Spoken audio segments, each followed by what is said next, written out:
Where's my bell? She didn't Oh, bring it's in your the front bell? office. It's in the front office. Damn it. I've got to be back. I'll be back. She's making my eye twitch. Good. Welcome to Well-Rounded Mama's YouTube channel. Today we're going to be talking about how your partner can support you in birth and what are their beliefs about birth. Are you on the same page? If you find this video helpful, like, subscribe, Ring the bell. I love my bell. So my name's Sherry. This is Tori and Tiffanie. We are all midwives here at Well-Rounded Mama in Las Vegas, Nevada. We get a lot of clients who come in, and especially during consultations, they're not necessarily on the same page about not only where they're going to be birthed and what their belief is about birth, but how their partner can support them during birth. And so we thought we would tackle a little bit. We kind of talked about this in a previous video. I feel like it's always down. I feel like I always go, it'll be up in this corner, and then Rebecca puts it down there. It's going to be somewhere around the perimeter. But we shared a video of like how you could tell family members and things like that. So I think that would be a good video to watch. But this will be specifically about how you guys can be on the same page. In the office, we send our clients home with workbooks. And there's little quizzes in there. We like quizzes. It's like, we're like the cosmopolitan of the birth world. Oh, God. We're Vogue. And so this is the cute little page that we have, and we have a quiz, and our clients take both sides of that question to see if they're on the same page. So I always tell my clients, go out on a date night and take this quiz and find out if you're on the same page. So let's talk a little bit about what partners could not be on the same page about that you would need to discuss. What is expectation about the birth is a huge one, right? Why would that be such different views between the partner and the pregnant person? Sometimes partners don't understand the reasons why a woman might choose to have her baby at home. And they have fear, and they have their own biases that they've got along the way in life.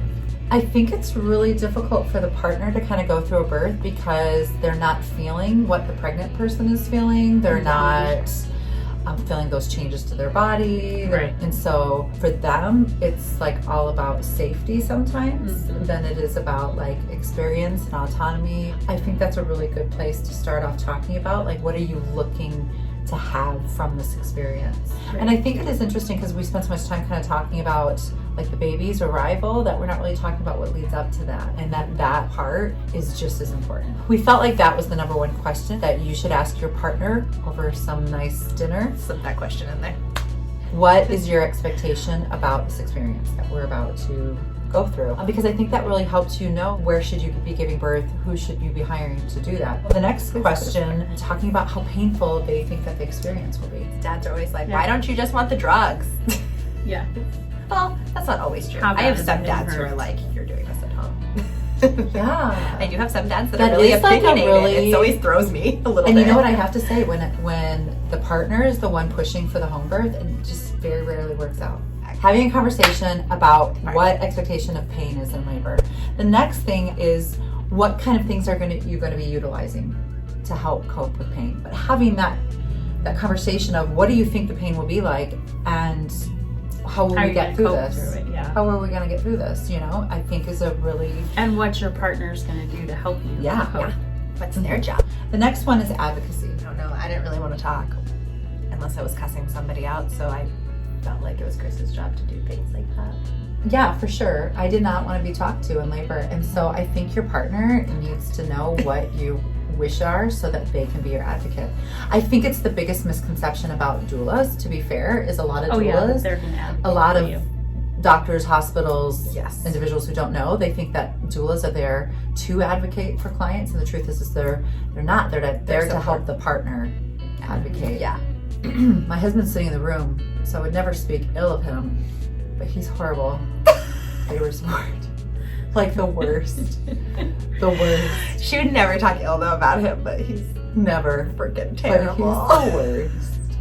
He just was like, we're having a baby today. I'm so excited. And I'm like, hi, do you see me going through this right now? Because I need like you to be right here, like where I'm at. And he's like, nah. I'm dying in your But my sister-in-law was a huge advocate for me. Like she would be like, hey Sherry, didn't you say you didn't want this? Or hey Sherry, didn't you say you didn't want that? I think that's the thing that I notice is a lot of individuals think that their partners just like magically know what they want. And Right. And I think this conversation has to take place ahead of time, right? Yeah, Like, and that's for why I sure. think we've put it in the book, is because sure. we're like, you need to have these conversations now. Yeah. Because then when because- I get there and the yeah. husband's like deer in headlights going, Tori, What what do am I I do? doing? And I'm like, we talked about this. We Yeah. even took a quiz about it. The fifth thing would be support. So it's a little bit different than advocacy, because it's how is your partner going to support you? And the times that I think these are the biggest conversations are like when other people are involved. So like if there's kids involved and what the partner's role Family is, members. when family members are involved. And we spent a little time talking about love languages, which we're thinking of making a video about love languages. It came up even last night. My husband had friends in from Canada, and we all shared what our love languages were, because we'd all like taken that workshop at one point or another of our life, and how much that helped us know what the people around us needed. And so I shared last night at the table that I had a woman once, her labor totally stalled out, and it turned out like her mother-in-law was on her way, and this woman's kitchen wasn't clean. Do you remember that, Bert? Yep. And so we went in and we cleaned her kitchen, and her labor I started remember that. again. I Like, remember how that. cool is that, that we could have like that conversation with somebody who goes, this is what I need in order to feel safe and comfortable. If you want to Google love languages, it's a really cool quiz to take. And the last thing in the book, it actually says faith in my body's ability to give birth. Which of these is the closest to how I feel? Although we kind of go into like having a baby and feeling like, I've got this. I was definitely like, oh my gosh, Native Americans squatted by trees and I can push this baby out. And then contractions start and you're kind of like, What did I do? oh my gosh. Yeah. Yeah. It's not what I thought. And so that's got to be so confusing to the partner, right? Yeah. Because here we've been like saying, oh my gosh, I'm strong and I'm powerful and I can do these things. And then the moment like it hits, we have a moment of maybe some self-doubt, Yeah. or it was harder than we Fear. thought. It scares you or- at first. And so that, honestly, for all partners out there, let me help you. Every single individual wants you to be their champion during that moment where there's that self-doubt. Even sometimes if they don't vocalize it, they reach a point where they just really need somebody to kind of be that champion who Yeah. is like, oh my gosh, you're at the light's at the There's a light at the There's end a light of at the end of the tunnel. You're here. This Yeah. is the end of this Sherry was moment. my champion when I was like, get her out of me. And she did that for me.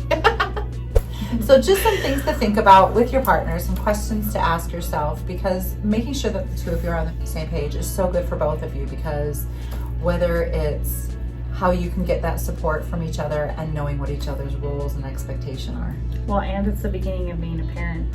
You kind of want to be on the same page with a lot of things. It's gonna be a rough road if you're not. What I would like to end on is sometimes you and your partner are on different edges of the page, and that's not like a bad thing all the time. Like I had Right. one time where I was talking to a couple and she was really worried about pain management, and the partner brought up that he was really worried about how to pay for college. And that was something that neither her nor I expected to come out of their mouth. Yeah.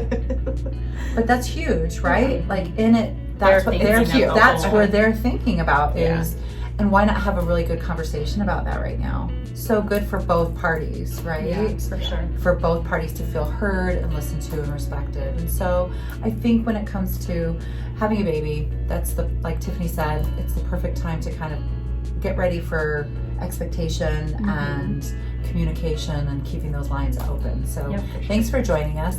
Let us know what you and your partner thought. How did you guys get on the same page about your birth and your delivery? Share that story down below. Like, subscribe, ring the bell, share this video with your friends, and we look forward to you joining us next week. If you find Hopefully this you're on the video same likeful, if you find it likeful, Delightful and delightful. starting again. Take two. We'll do this thing. Like I've seen people do this where they go, and we're back. We're back we're because back. Tori's phone rang. And It wasn't my phone. My phone's not even in the room. I was a Tiffany's good in so much girl. trouble. It was my I was doing Pilates, like private Pilates lessons, and my husband was at the gym with this like weightlifter. His name was Pat. I really hated Pat. I hated his name. I hated the look about him. I hated how he talked to me. Pat, we were not friends.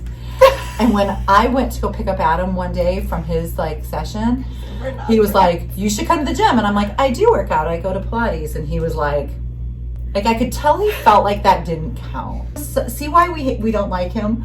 And so he said, you should come with your husband next time. And he put me through it. And you're like, so now I never want to come back. But yeah, like he put me through it. Like sometimes Adam would like stop working out or like he'd be done. And I would follow suit and be like, oh, not you. I had to like focus at a center in the wall. It was like being in labor again. And I'm like, you're getting through this. And when we Touch done, me, I might murder you. I walked right out the front door. I got in my car. I think I puked on the way home. Something was wrong with me. I could not walk up the stairs. And then I just like passed out on the bathroom floor. And that's when I think I called Tiffanie. She did. It was like, I think I'm dead. It is kind of like a Cosmo book. I Bravo. never really thought about that. It's like, it's I mean, Cosmo talks a lot about sex. And that's where they got here.